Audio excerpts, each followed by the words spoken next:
Hello, Joel Dunning here, ESTS 2024, and I have found the top guy, Shaf Keshavjee, who's here from Toronto. He's just given the keynote speech. But the other crazy thing is virtually everybody else has been to train with you guys, so it's an amazing thing. So Shaf, how's the ESTS been for you? What have you been doing here? It's been fantastic being at the ESTS and seeing so many people that I haven't seen for years.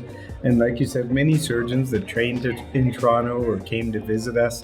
I think it's been just wonderful catching up with old friends, learning some new things, new tips and tricks. The video sessions have been excellent, really exciting to watch. Some of the new things happening in the field, I think, have been wonderful.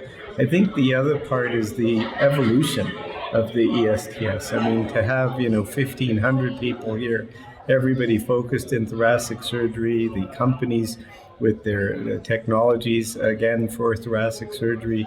I think that's a wonderful sort of evolution of the program. Absolutely fantastic. And you obviously gave an amazing keynote lecture. Just give us a few sort of soupçons of what you were talking about. Yeah, I think one of the things that, as surgeons, we often have ideas.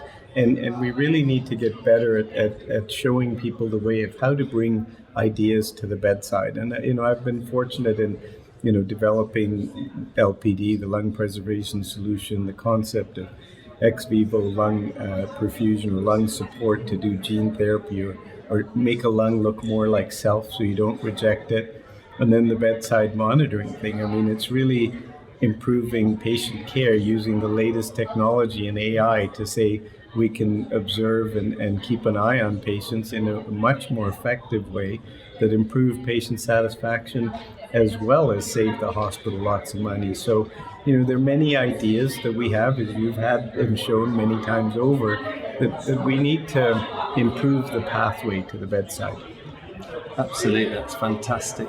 And if you had to pick one thing you've seen at this conference, we've seen so many different things of technology and evolution. What do you think the future's going to be like in the next 5 years in thoracic surgery? I've been particularly impressed with the way technology is advancing to help us do what we do better. And so, robotic surgery, I think, is very exciting. When you look at the dexterity and the 3D vision and the fact that many companies are coming on the market now. So I think it will help us be better surgeons in many ways. So that's been pretty exciting. What's the future for lung transplant surgery then? Is it robotic, or is it just better selection, or is it how we treat the lungs? When you think about it, I mean, lung transplantation, when I started in the field was a 50-50 chance of getting out of the operating room. Now it's a 98% chance of getting out of the operating room. It's really come a long way. Airway complications are rare.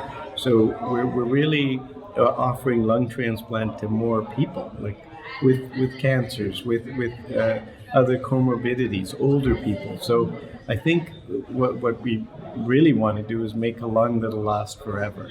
I think the incision that you do it and so on, I think it still is at the phase where you really want to do a good operation. Make sure that you have a lung transplant that's safe and the patient gets a good result of the lung.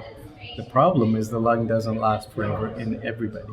I mean, the other day I saw a lady who had a lung transplant 29 years ago, and she looked like a normal patient, like a normal person, not even a patient. And what is it that worked out right in her that doesn't work out in everybody? I think we need to figure that out. And then literally I've just met so many people that have been to Toronto. You've got so many ex-fellows. I mean, I guess there'll be people out there going, God, I want to come to Toronto. So, just tell us a bit about what it's like to come and how easy it is to come and work with you guys. I mean, it is a very...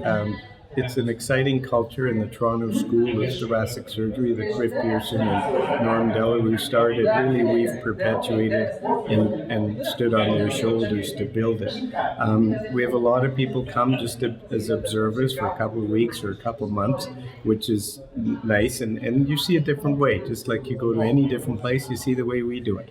But we also have many fellowship programs. So we have 6 lung transplant fellows because we do over 200 lung transplants a year, which is a huge amount of work.